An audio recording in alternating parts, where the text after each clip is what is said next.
If you try and live and be somebody else, it makes you ill. And I learned that the hard way. I published the book and I think it was last week or the week before, it was ranking #1 in its category. And you were saying previous winners of the award, there's made into a film for Netflix, right? Like you've always said, like the pity potty. What, it doesn't help, does it? How does it help to sit there and think, woe is me? It doesn't help. What helps is to go out, make the best of things, and enjoy yourself.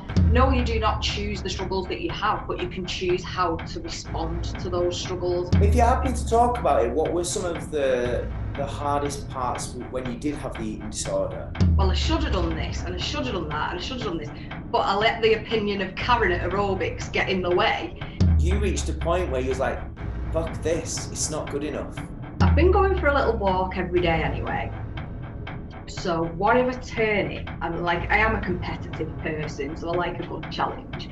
Whatever turn it into this goal that I've got to walk from here to Scotland.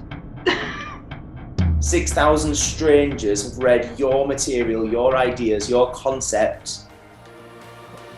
How does that feel? Welcome to the Rich in Success podcast, the podcast that aims to define exactly what success means to you and gives you the tools to achieve this in your daily life. Hosted by action-taking mindset coach, world record holder and successful entrepreneur Matt Hall. Each week, this show brings you motivation, education and inspiration on how you can live a happier, more fulfilled and more successful life. Are you ready to take your life to the next level? If so, this is the podcast for you. Now, let today's lessons begin.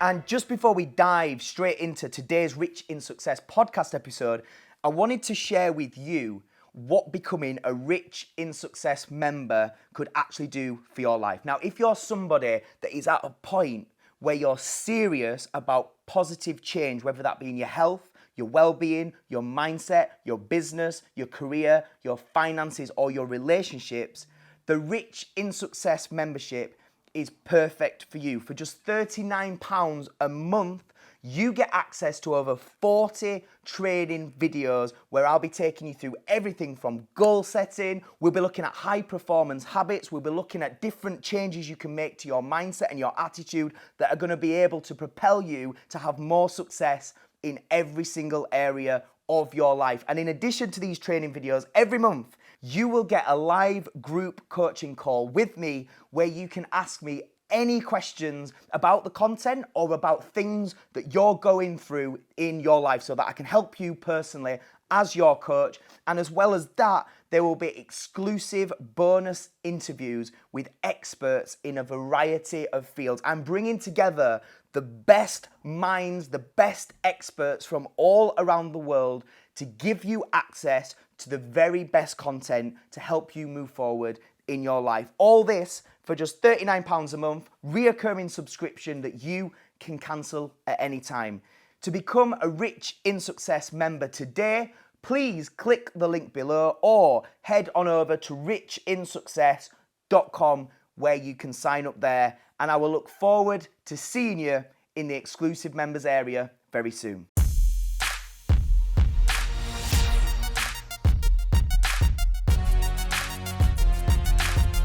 Helen Hill.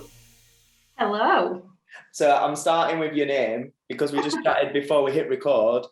It's Helen Ann Hill, officially. Yeah. Author Helen Ann Hill. Yes, indeed. And that's the thing we're going to discover. Because I just said to you before we started, I don't want to do a big introduction to who this lady is. If you're listening now to the podcast, I want to just uncover layer by layer. Not physically, we're not going to take any clothes off. I don't think, anyway, who knows? Maybe, who knows? We'll see how we go. Layer by layer, I want hopefully you just to uncover, who Helen is. The first thing I do want to say is thank you so much. It's such a pleasure to be able to do this conversation on the Rich in Success podcast. How are you feeling? Really good, actually, thank you. Yeah, thought I'd be nervous when you asked me, but I'm not. I'm just really excited because I've like obviously listened to it since the beginning, so it's amazing to actually be on it now. Even though I have been on it a little bit before, but not like this. Yeah, you did a little chat in the world record attempt, didn't you? Did, yeah. And I think this is a good place to start because I know you said to me early on that this was a goal, was to be on this show. Yeah. I wanted to make myself a success and be on the show. Wanted to like earn a place on the show. So the fact that we're here doing this now is pretty amazing.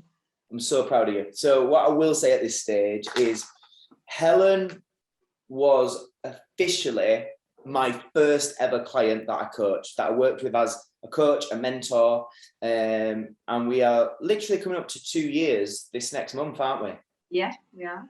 So I think we should go there and see where this conversation goes. Talk to me about let's talk about how you discovered me and what unfolded after that. Okay, so I'd actually been suffering from a really, really severe anxiety disorder and an eating disorder at the time. And I was just at that stage of recovery where I was really getting myself back together. And because of all the therapy I'd had in terms of those issues, I'd started to understand mindset a little bit and started to want to explore it a lot more. And so I was sort of consuming things that I wouldn't have in the past in terms of like podcasts and things like that. And then it was actually, as a teenager, I was a really, really big fan of 911 and still followed like the members on social media and stuff. And then Lee, who's the lead singer of 911, had put something else on Instagram saying that he was going to be on this podcast that was a mindset podcast. And I was like, wow, I'll give that a listen. That sounds interesting. And it was your podcast. So that led me to you. And then I listened to the interview, heard what you had to say as well as what he had to say. And I was like really impressed because I just felt like you were on the same page as I was in terms of you were on a quest of self-discovery yourself at that point, weren't you? And you was working on your own mindset. And I was like, wow, this guy's like really on the same page. So I think then I continued to listen to the podcast, and then it was even weirder because I used to cheerlead for a rugby club and you'd interviewed one of the ex-players of that rugby club. So it was just like there was a lot of these weird 6 degrees of separation connections. I don't know, call it fate, call it destiny. I do believe in the law of attraction a little bit. So I always think like something brought me to you, however that happened. And obviously then you decided that you was going to set up the Rich in Success accountability group alongside the podcast. And straight away, as soon as you said that you were doing that, I joined because I was like, right, let's go. I want to do this. Yeah. And what I love about that is every step of the way, you was taking action. So you was like, oh, this, like you said there, call it fate or whatever, the law of attraction and all that kind of thing. But every step you acted. So, all right, there's this opportunity where it's kind of Lee Brennan, somebody that I love his work, but he's going to be talking more about the mindset stuff, which is something I'm interested in. So I'm going to take action. I'm going to listen. Then when you listened, you was like, okay, I think I can learn from becoming a regular listener. So you became a regular listener. Then when we gave you the opportunity to spend money to take things to another level, you spent that money. Yeah.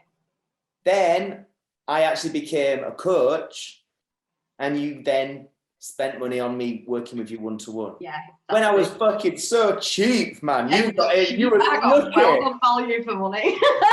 Proper value. Bye.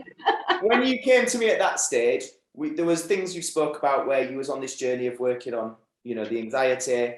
Obviously, there'd been the previous issues with the eating disorder, but also you had a specific goal. I did. So that was something that I'd sort of, as I'd reassessed my life coming out of the issues that I'd had, I'd realised that probably a lot of the reason that I'd had the issues was because I just felt out of control and so unfulfilled in life, and I wasn't living authentically. And if you try and live and be somebody else, it makes you ill. And I learned that the hard way. If you're not literally ill, literally maybe really ill, yeah. And so as part of that, I was like, right, I need to just strip this back and work out who I am, what I want to be, what I want to do, and screw what everybody else thinks. And that's what I did. And to be honest, I'd always wanted to be a writer, even at school. I did have an ability as a writer. Like, I remember writing something once, and this is so bizarre for a 15-year-old, but I've always been boring. But I've written this article for an English class. The teacher had told us to write, and it was about like the plight of the ethnic Albanians or something like that, that she'd made us research and then write like a newspaper article about. And she was that impressed with it that she sent it to the local paper and they published it. And it was on the front page. And I think at that point I thought, God, like, I can write. So then I always did write. And then when it came to doing A-levels, I decided to do combined English language and literature. So I was always heading down that path. And then obviously, like, adolescence takes hold. Couldn't be bothered, wanted to go out and party, all the rest of it. Sat my A-levels off, ended up working. I actually did get a decent job. I was working in a library, so still stayed on that path. But I just never pursued it. And I think it was a lack of confidence. I think it was a fear of being judged. Just never did it. And then fast forward 20 years from leaving school, or, 18 years, whatever it was. And I was in this completely different place, pursuing this completely different career, completely unhappy. And I just had to take it back and go, right, this is what you wanted to do. This is what you still love to do. Do it. Just do it. So that's why I came to you, and that was the goal I came to you with. It was like, I want to be a writer. I want to write a book. I've tried God knows how many times. I've never stuck at it. I always self-doubted. And there was obviously a lot of things I needed to address in order to be able to write the book on a personal development level rather than as a writer. The writing wasn't the problem. It was me standing in my own way and holding myself back. And that was something that I'd identified. And that's when I came to you. I just think what you've said there, you're telling the story of, I would guess 80% of people. Yeah. As a child, we are generally creative. We do generally, we dream big and we have ambition and we follow the things that make us happy and we follow our passions and we don't fear judgment and we don't give a fuck. And then we get older and then we need a job and we follow a path that society suggests is a path we should follow. And, go to uni, get a degree, get a job, be pleased that you've got a job, work all week, be miserable, to then spend the weekends partying. And then you reached a point where you was like, fuck this, it's not good enough. Yeah. What would you say now if there's somebody that resonates with and they're like, yeah, but it's easy for you to say because you've got a talent, or it's easy for you to say because you've maybe got more confidence than me, that's scary to go away from the societal norms. What would be your advice? I'd say that just do it.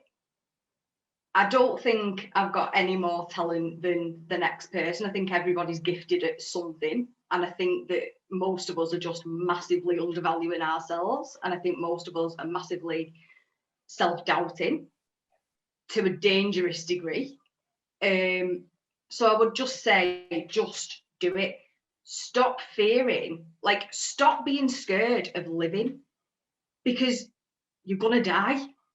And do you want to lie on your deathbed and just lie there and think, well, I should have done this and I should have done that and I should have done this, but I let the opinion of Karen at aerobics get in the way? Do you know what I mean? You can't live like that. And I had to go to rock bottom to learn that. But I learned it, and it's the most valuable lesson I've ever learned. There's a book, I cannot remember the author, and I cannot remember the exact title, but being in the industry you're in, you may be able to help.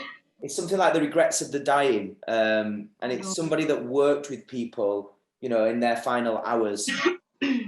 And what do they call it? Palliative care or something like that. I think they did this, and I'm sure if you Google it and write something along this, you'll find it. But it's about the main things that people say when they know they are dying, that they regret. And the biggest thing is that they didn't pursue the things they truly want, and they cared too much about judgment.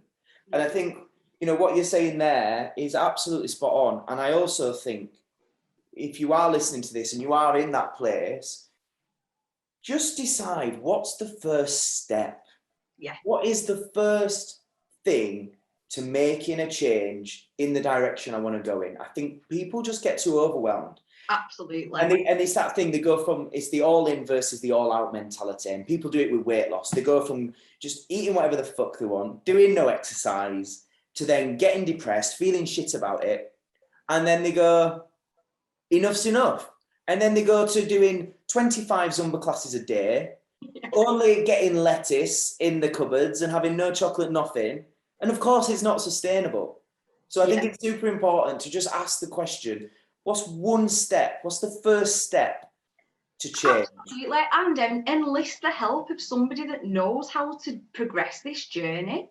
Like, enlist the help of a coach, because a coach will tell you that. A coach will say to you, listen, forget changing everything all at once. Like, I'm still in work now. I haven't had to change that much of my life, and definitely not at first. It's like you've just said, it's tiny little changes that build up to a bigger picture eventually. It's not that you have to do everything at once and you have to completely change your life. Not at all. Not at all. I couldn't have done that. No way. So you did take gradual steps and make some changes, albeit small, maybe initially. The big goal was simple, to finish a book and publish it. Talk to me, where are we at today?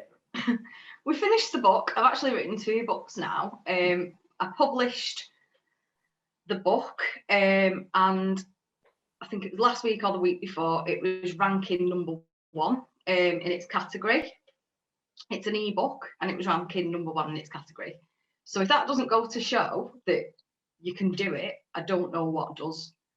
And not only that, it's been nominated for an award, right? Yeah, it's now, I'm just in the process of editing it now, because I got a notification that it was eligible to be put forward for, it's the platform that it's on is like a massive international platform, which again took some decisions, but we'll get into that in a bit about why I went down that road and did what I did. But yeah, I got a notification saying that it was eligible to be entered, so I went ahead and thought, what the hell? Do you know what I mean? Just do it, enter it. Like, why not? And you were saying previous winners of the award, there's made into a film for Netflix, right? Yeah. So, I mean, if I won this award, it could like literally completely change my life. Previous winners of this award have gone on to have the book traditionally published by a massive publishing house and then made into a movie, and then like sequels of the book and sequels of the movies. So, I mean, the sky is the limit in terms of what could happen if I was to win that award. But just to be in a position where that's even a possibility blows my mind, because I did not have the mindset to be able to achieve that 2 years ago. And it just goes to show that with some work, you can get there. Anybody can get there. Well, this is the thing. When people are starting out on a journey, they can think, oh, it's going to take so long.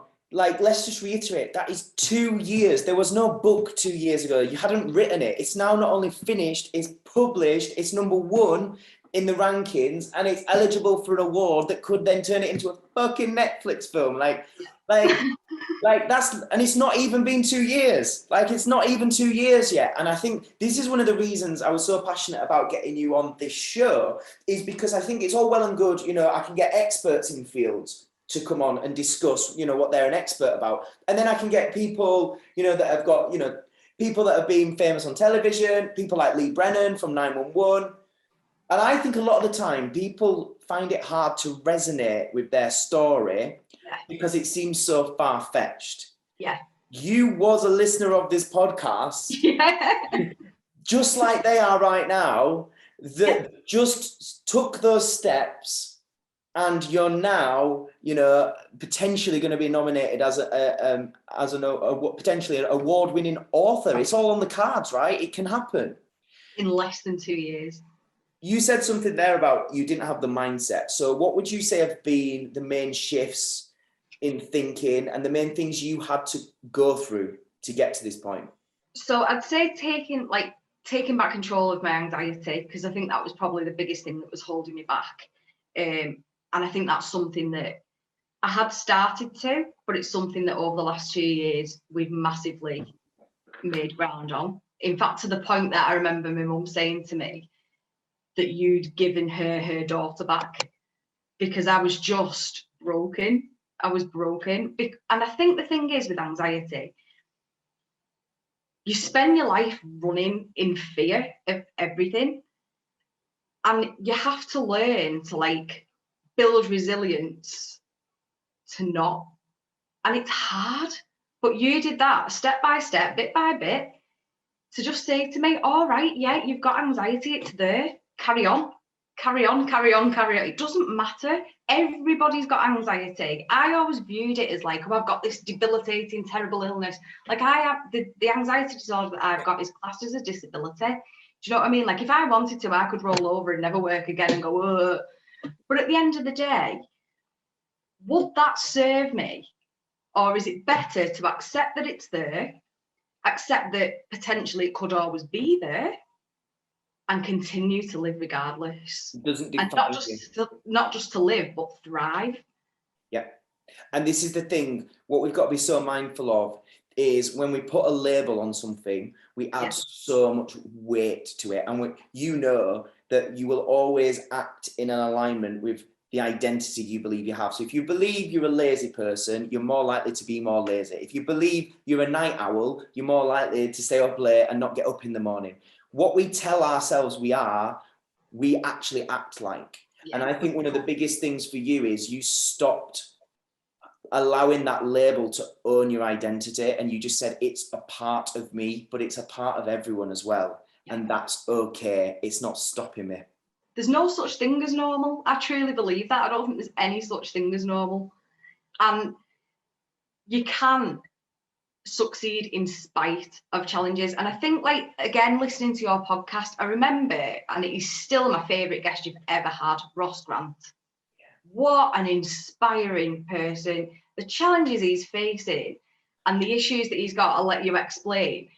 But he is not being held back by any of it. He is just incredible. And I think listening to other people and surrounding yourself and consuming other people that have got struggles of their own, that have got issues, but they just go out and get on with it and they smash life. And they're so much happier for it because, like you've always said, like the pity potty, it doesn't help, does it? How does it help to sit there and think, woe is me? Doesn't help. What helps is to go out, make the best of things, and enjoy yourself and achieve, because that then lifts the anxiety anyway. It's all a choice. And I think that's one of the things I give my clients is I make them more aware that they're in control, more so than often we think we are. It's the cliche of it's not what happens to us, it's how we choose to respond. What you were saying there, I mean, Ross is a great friend of mine and a true inspiration. So if anybody hasn't, check him out. I think he's been on the show 3 times now. And Ross is an actor. He's also runs his own acting businesses that are very, very successful. But he's got retinitis pigmentosa, which is an eye degenerative disease, which basically means over time he will go completely blind unless some kind of, new cure, and they are doing research and stuff to try and create that. But he lives every day not knowing how long he's got to be able to see things. And, he's already partially sighted. His mum's completely blind. He lost his father. And he uses all of it as a positive catalyst and fuel to keep on basically maximizing every day. And you're absolutely right. When you hear things like that, you think, who the fuck am I to take any day for granted and feel sorry for myself that maybe I'm tired or I'm feeling a bit scared right now or whatever it may be. And, it's the famous quote that Jim Rohn, thought leader, says, you are the average of the 5 people you spend the most time with, right? So you made that decision to basically immerse yourself in these people that were motivating, that were inspiring, and that were sharing their journey. And it's like, it actually becomes hard to be negative and, not motivated, right? When you've got that around you. And also you see that everybody's got their struggles and they might not be the same as yours, but everybody has struggles. You know, there was people when I was in the accountability group with, you know, all sorts of things that they were goals that they were going after, but personal struggles that they were also trying to overcome at the same time. Nobody's life was just like plain sailing and easy. Absolutely not. But it's what you do. It's exactly like you've said. No, you do not choose the struggles that you have, but you can choose how to respond to those struggles, and you can choose whether to just lie down and roll over, or you can choose to get up and fight. And that once that hit in my head and I realized that I had that choice, that's when my life completely changed. I think that's beautiful, you know, to recognize that we all have the same struggles. I had the bloody privilege the other day to meet Stephen Bartlett, who I love his work. I'm so jealous when I seen that picture. Sorry. But he was great, and he gave me a lot of time actually to speak to him. He didn't rush. He hung around after his talk, and we had a really good conversation. And, you know, listening to him, it's exactly the same. He's had many challenges, many struggles. But you speak to any of these people that we perceive as doing really well and being successful, they feel all the same feelings. They have all the same problems. Often they have much bigger scale problems the more successful they get. But it's how they choose to respond, and it's having the right people around them and the right team and the right support that moves them forward. Now, obviously, we're speaking there about the struggles and the difficult shit. I think it's valuable to discuss this. What would you say on reflection were some of the biggest struggles and the hardest times?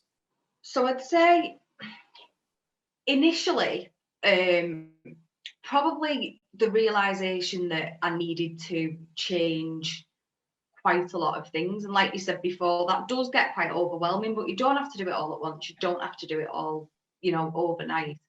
And it was things like bad habits that I needed to change, like the fact that I needed to look at my diet more, which was frightening because I'd had an eating disorder. So I really, really struggled with that. But at the same time, if you're not putting the right fuel in, you're not going to get the right results out. You're not going to feel great. So it was not about a weight thing as much as a health thing and being healthy. But when you first started saying that to me, I know I kicked back quite a lot. And I was like, Matt, no. And you were like, no, I'm not telling you to go on a diet. I'm telling you to be healthy and eat right and look after yourself and exercise, and because that's what's going to give you the best results. And once that sunk in, that was fine. And you know, I've continued to do that. If you're happy to talk about it, what were some of the hardest parts when you did have the eating disorder? How bad did it get, and what was the mindset at the time, and what were the important sort of steps to overcoming that? So to be honest, I've got an anxiety disorder, and I think the anxiety disorder got to the point that it was that bad it couldn't get any worse. So then the eating disorder developed as another coping mechanism, basically. And I think a lot of it didn't necessarily stem from like vanity or wanting to be thin, more than it stemmed from a way of controlling things, in my opinion. And it was almost like a form of self-harm, where it was like controlling. And I think that... Do you think there's some self-worth? Is it, I don't deserve, to be happy? When you say it's like self-harm. Yeah, I think it's like a form of self-punishment, yeah. And probably because I was so unfulfilled and so unhappy at that time, that I was just damaging myself. That's the only way I can explain it. But I think it had probably been going on for 2 years and gradually got worse and worse. But I didn't acknowledge it. I didn't realise it was even there. And because I think a lot of the perception of eating disorders as well is that it's motivated by vanity and motivated about being thin. And I remember speaking to the doctor, and she like going to see the doctor about my anxiety, and she was like, "You've lost a lot of weight. Like, can we weigh you?" And then she's like, "Helen, I think you might have an eating disorder." And I was like, "No," and I wouldn't have it. I wouldn't listen to it. And then it got to the point that I ended up being hospitalised. And then I had to have a psychiatric assessment, and that was all lovely. But the psychiatrist that I saw then explained to me that like these things can exist, like anxiety and eating disorders, like comorbidly, and it's very complicated and it's very difficult to unpick. And then he just sort of explained to me that like, look, it doesn't matter why, it doesn't matter, you know, we just need to sort it out. We just need to, you know, don't dwell on the why and the how and then that's interesting to hear, because that I resonate with that very much.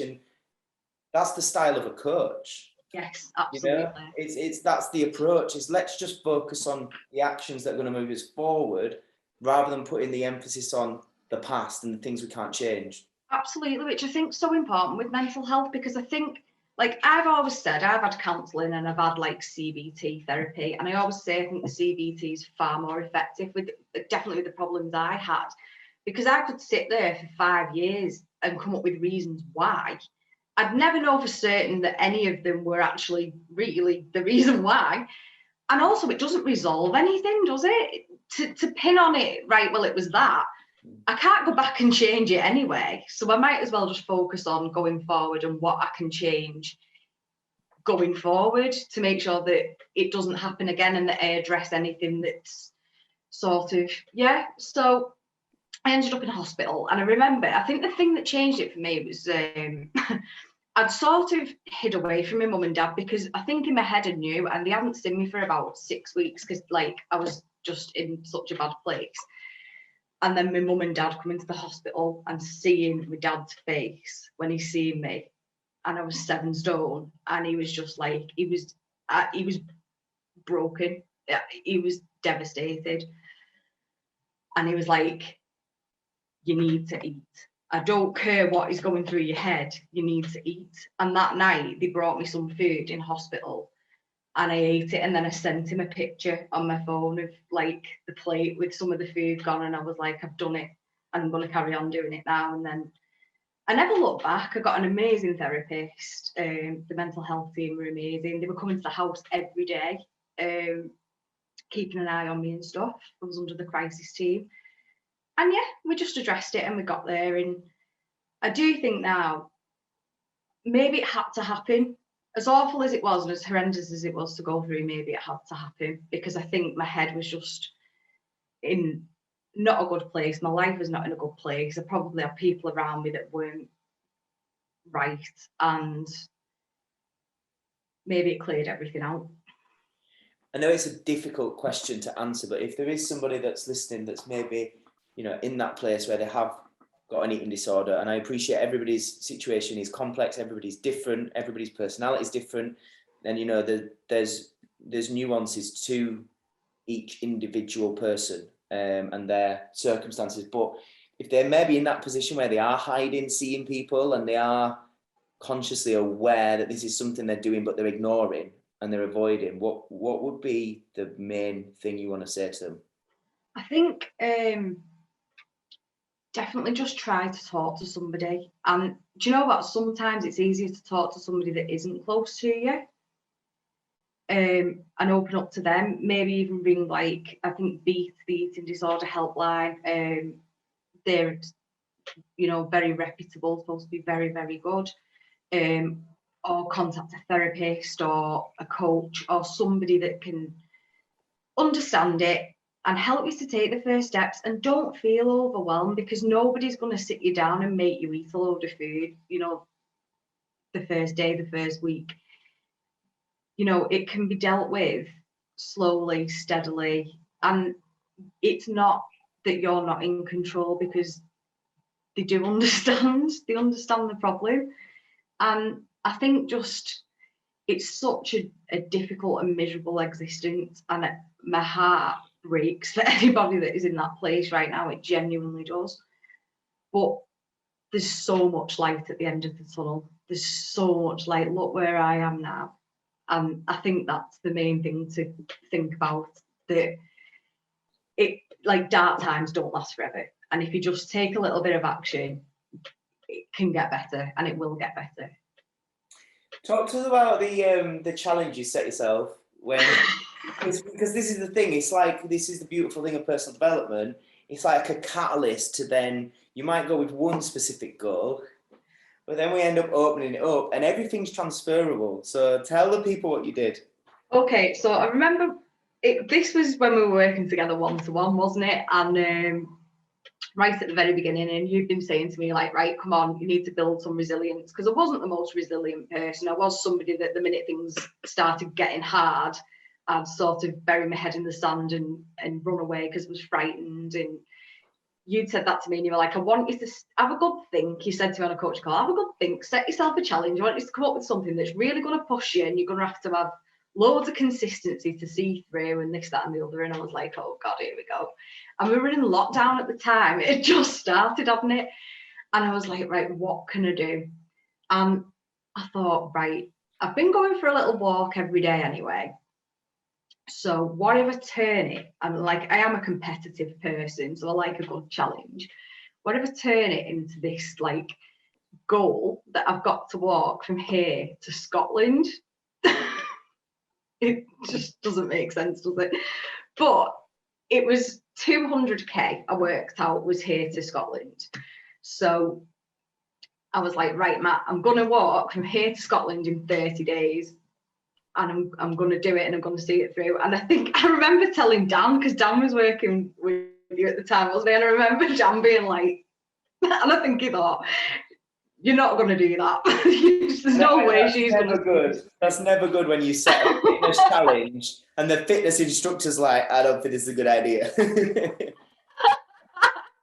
I was like, I knew that it would be really good for my mindset, and that's why I wanted to do it, because with writing the book, obviously it requires an awful lot of consistency. It requires an awful lot of pushing yourself through when you don't want to do something, and getting up and holding yourself accountable. And to be honest, because I had anxiety and all the problems that I had, I was somebody that would let myself off the hook all the time and sort of like make excuses and all the rest of it. And obviously a lot of the work we've done have been around, no, you can't do that, you've got to be accountable, you've got to push yourself.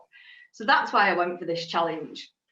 And then obviously once I'd put it out there, I had to see it through. So I walked 200k and I gave myself 31 days, but I got that fed up by the end of it. I was sick of the sight of the local park.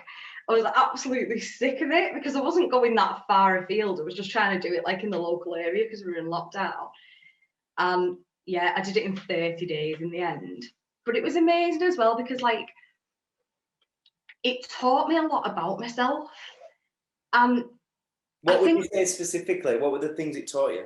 So it taught me that I have like the ability to overrule my own mind. And I was trying to do it in the morning because you always go on about this, about people going, I'm a night owl, and you tell them, no, you're not. And I was one of them, wasn't I, that was like, no, I'm a night person, I don't get up in the morning. And you were like, no, you're going to start getting up in the morning. So setting my alarm for really early in lockdown when I was on furlough and I didn't have to. God, Matt.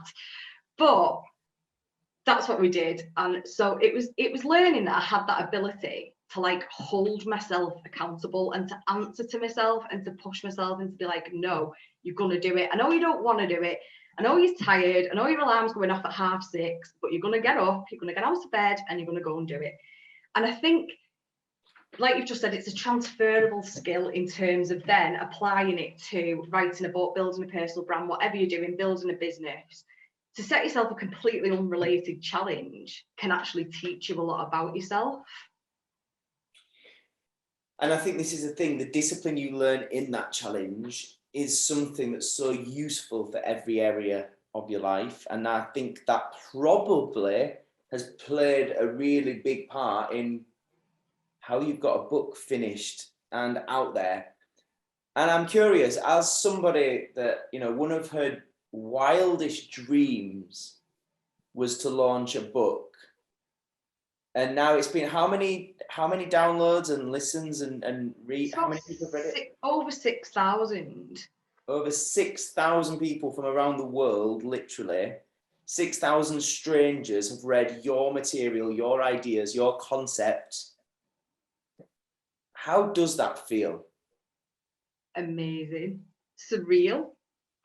And it's also given me the confidence that I always wished I had.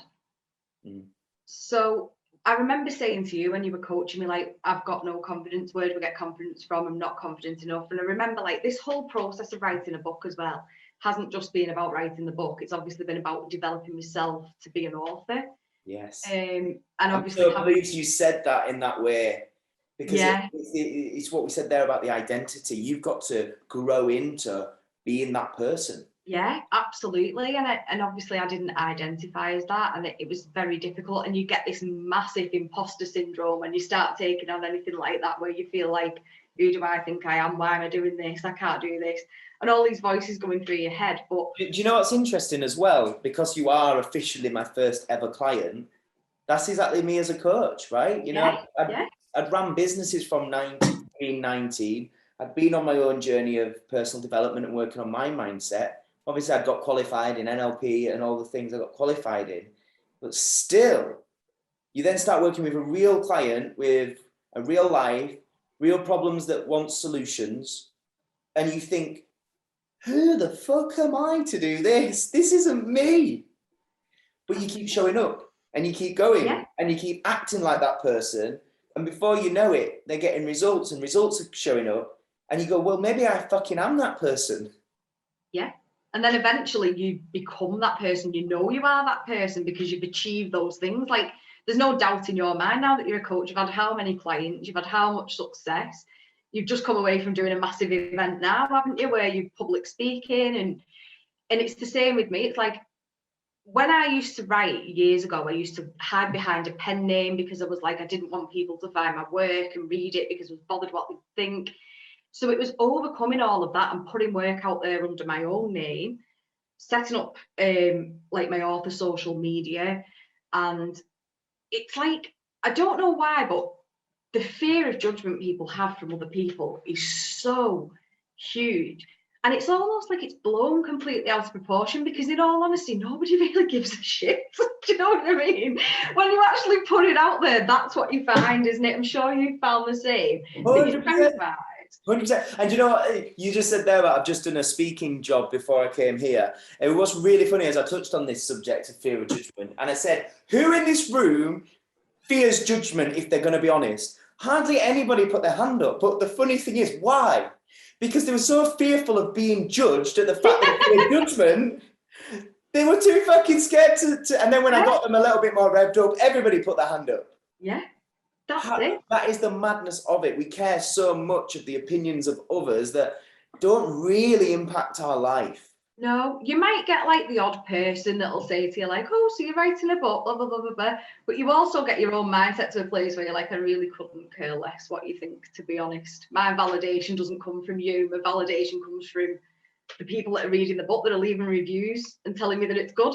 So that's where confidence comes from. You can't, there's no shortcut. And I remember you saying that to me. And especially, do you remember when you kept making me go live on like Instagram and stuff like that? And I was like, I'm not confident, I haven't got the confidence. And you were like, but you only get confident by doing it. And it's the same, I suppose, with resilience. You can't just decide to be confident. You can't just decide to be resilient. You have to do the work and then you become those things. To become resilient, you have to push yourself, throw yourself into situations that you're challenged by and that are really difficult. And when you come out the other side, you realise that you're stronger than you thought. With confidence, you carry out a task, you do whatever it is that you're self-doubting about, and when you've achieved it, the confidence comes. It's like that, but you've got to take the action, haven't you? And I think the important thing to stress is it's not like it comes and then it stays. Oh no. This is for all of us, for you, for me, for anybody in the world. I believe this is an ongoing, daily kind of commitment to working on it. Yeah. Because it's like any emotion. Every emotion will come and go. Nothing stays. And confidence is a feeling, right? You feel confident. So you can't think, oh, I've done my book. I've got some good reviews. I'm now confident for life. No. When you say and about... you also... You can't think like... Just because somebody's confident or somebody's... that negativity doesn't bother them, doesn't hurt them, doesn't... You just learn to respond differently to it, that's all. It's not that you can ever become somebody that's like immune. It doesn't work like that. But you do learn how to respond to that in a much different, more healthy way that serves you rather than pulls you back. You said that in a really, really good way, and you're absolutely spot on. It's that, and also just to add to it, when you do learn how to respond to it better, and then that becomes a practice, and then over time, it does genuinely bother you less. Yeah. You know, I mean, I'm at a place now where I've had hate pages set up about me, trolls. I actually, just before we started, I had a notification from YouTube. Somebody had commented on my vlog saying you're just a con man, the same as my old mentor. And there was zero emotional. I was just like, oh, here's another one. And I actually responded to it, you know, rather than delete it or try and hide it. I actually responded and said, I'm not aware we've ever worked together. So I'm unsure how you've had an experience to see me conning you. And I actually said, my intention is to put content out so that people A, watch it, B, form an opinion, and C, take action. So I said, I just want to thank you very much because you've done all three. I appreciate you taking the time to be here. And I just had fun with it because nobody can ever be liked, loved, understood, accepted, and agreed with by everybody. And when you put yourself out there publicly, this is why you've got to work on your personal development alongside it. You've got to get to a place where you're genuinely comfortable. I wouldn't say you're ever going to be happy with it, but you're genuinely comfortable with the fact that not everyone's going to like you, and some people won't like the way you look or the way you talk or the opinions you have. But it's like the worst thing you could do is not go after the things you truly want and instead dumb down who you really are and be a lesser version of yourself just because you want to be liked. Yeah. Because any like or love that you have is not for the real you, it's for a fake persona. I'd rather be loved for being me unapologetically and hated at the same time, because at least it's me being true. Exactly. And even being that fake version of yourself or that dumbed down version of yourself, people will still dislike you. That's the way it goes. So you've just got to be yourself and just crack on. And like you said, it does get easier. And I mean, like I shared something on Twitter the other day. I was crying laughing when I read it, but somebody had left a review for Pride and Prejudice, which is like obviously a literary classic. And the review was just a load of people going to each other's houses and 1-star review. And I was like, if that doesn't sum up being an author, I don't know what does, because there's always going to be somebody that loves what you've written, and there's always going to be somebody, no matter how amazing the book is, that's not going to like it. And you've just got to, it's a creative field, isn't it? It's the same as being a singer or, you know, an actor or whatever. There's going to be people that love it. There's going to be people that hate it. And that's okay. That's fine. As long as you're happy with what you've done and you enjoy it, and there's some people out there that enjoy it, then what does it matter if somebody doesn't? That's fine. 100%. It's subjective. What would be your main advice to somebody that was where you were? They're like, I love writing, but I don't think I could ever actually do it, or, you know, I don't know what the process is. What's maybe a few tips or, you know, bits of advice? So I would say just write, and also ignore all the crappy advice online, because like there's so many rules to writing. I've probably broken most of them and I've not done too badly. Do you know what I mean? So, and I've read so many amazing books that, you know, break the rules in terms of, like, they say, oh, you should never start a chapter with dialogue. You should never do this. You should never do that. One of my favorite books, the first line is dialogue. Now that's no, you can't do that. You shouldn't do that. Or you should never start a book with a dream. Or you should never, just all that nonsense, just ignore, throw it out the window, write what you want to write it how you want to write it. The thing is, it's something that you do get better at the more you do. And at first, to try and write a novel is, you know, like I said to you, this wasn't the first time I tried to write a novel. I'd tried to write a lot of novels before this. And you do hit stumbling blocks, you come up with plot holes, your characters are flawed, you know, it's difficult, and it's difficult to get the pacing right and things like that. But the more you do it, the better you're going to get.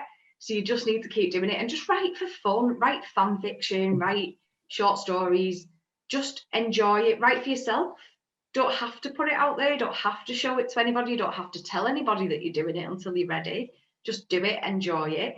And then, well, no, actually, I'm not going to say until you're ready, because you'll never be ready. You'll never, ever be ready. But yeah, just do it, enjoy it. I think in terms of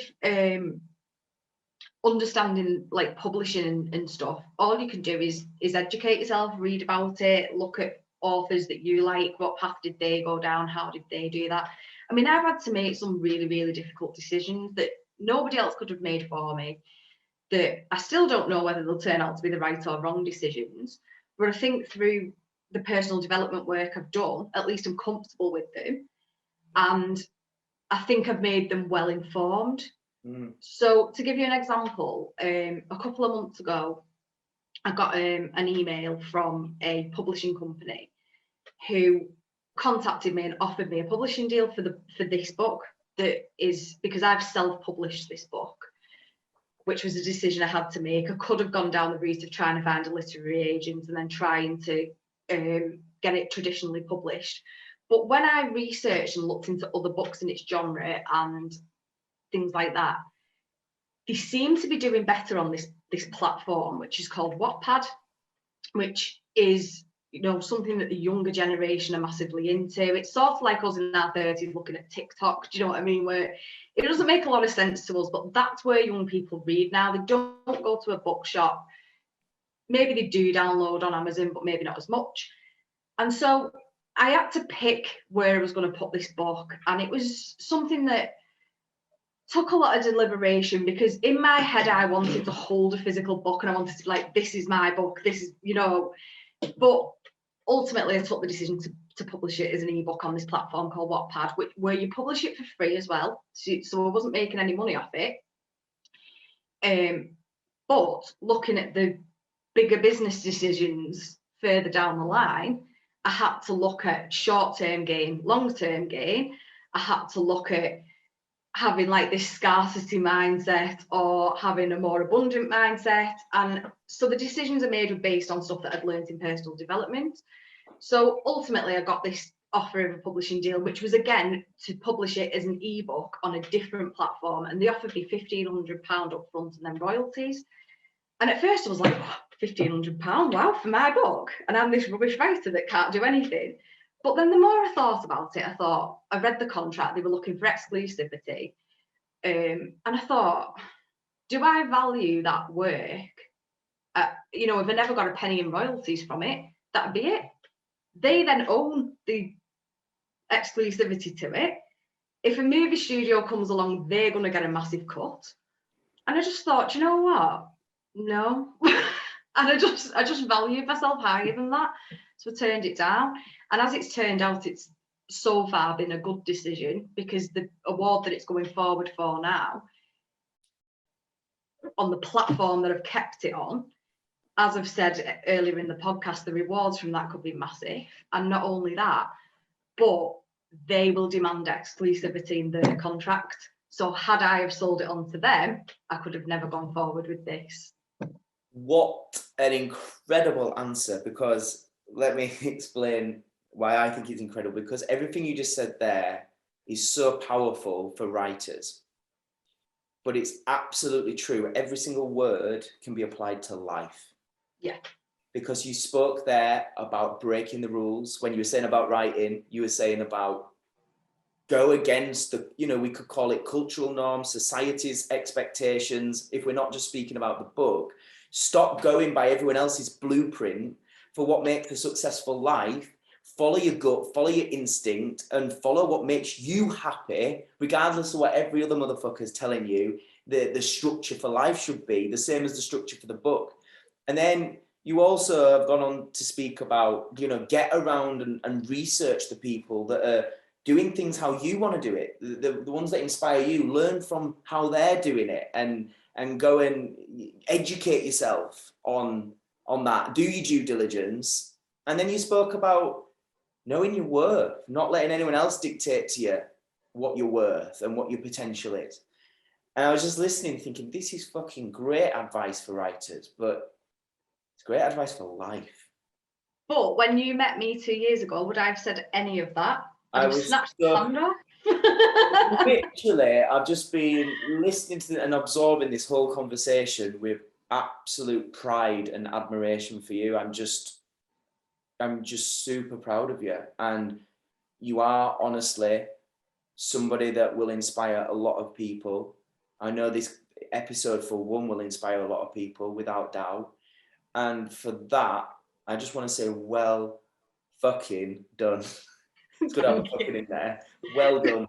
Well done for having the courage to overcome the challenges. Well done for making the decision to not always take the easy path. And that's something else, sorry, that you said. You said focus on the long-term benefit, not the short-term wins. And you just are speaking like a motivational guru right now. I'm just like, fucking hell, who is this woman? So brilliant. I'm so proud. I wish we could talk for longer because this has been a fantastic conversation. But the important thing, Helen, what is the book called? Everyone's been listening like, what's the book and how can I read it? So tell everyone how they can find you online. Let's plug it away.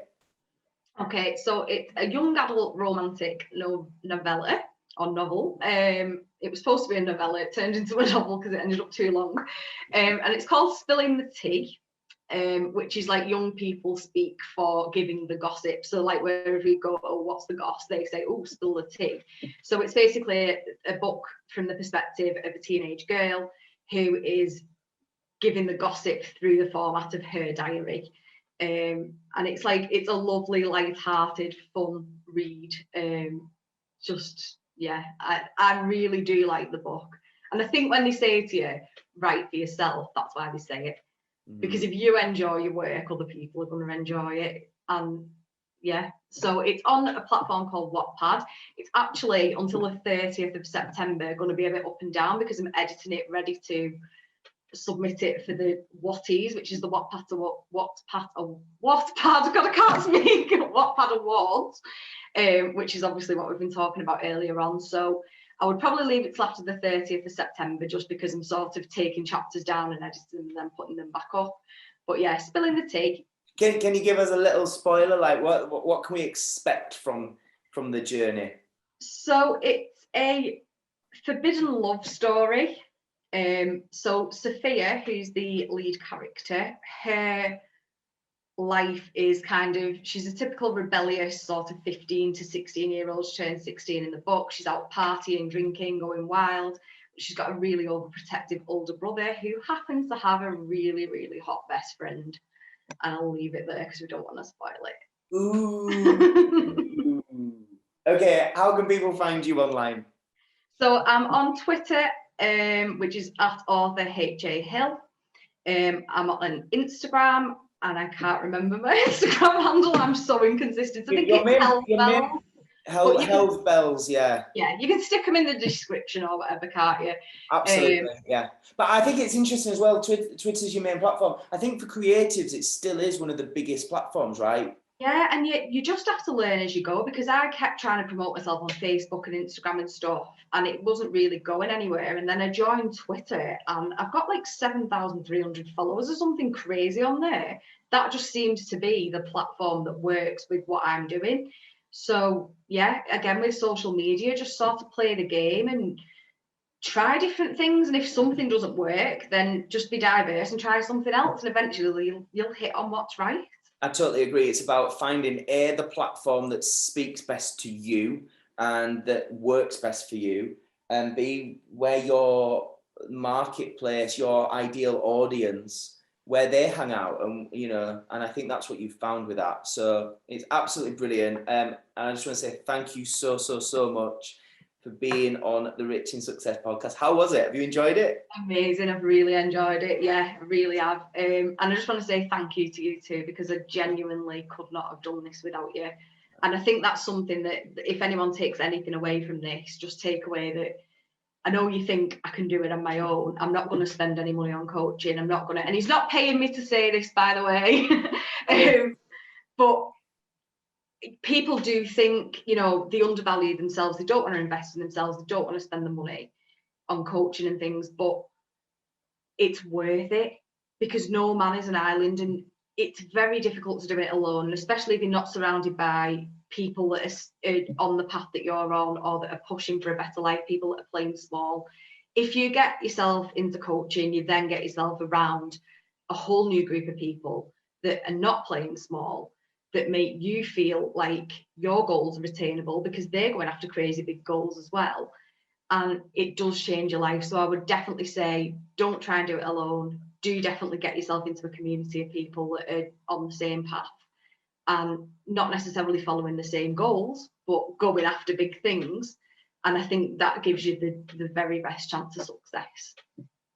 Wow, and thank you for that. I was just thinking then about the comment on YouTube. I was thinking, yeah, we've done all right for a con man, haven't I? Well, do you know what though? Isn't that it with hate? Like, you can look at somebody's opinion. He doesn't know you, he's never met you, he's never worked with you, or you can look at the testimony of somebody that has. Which one speaks louder? So it It's can. for you to decide, people. It's for you to decide. Helen, genuinely, thank you so much. Before you go, you know what happens at this stage. Oh no, I'm not even going to answer it. See what happens. I got to ask you the question I ask all my guests. Helen Hill, what is your definition of success? So I would say, I think, from what I've learned so far, it would be to live without limitations. Ooh. Nobody's said that before. That could potentially be my new favourite answer. Helen. If you're living without limitations, you're living your best life, aren't you? Of course. Oh, power. Genuine power. Helen, thank you so much. Oh no, thank you, Matt.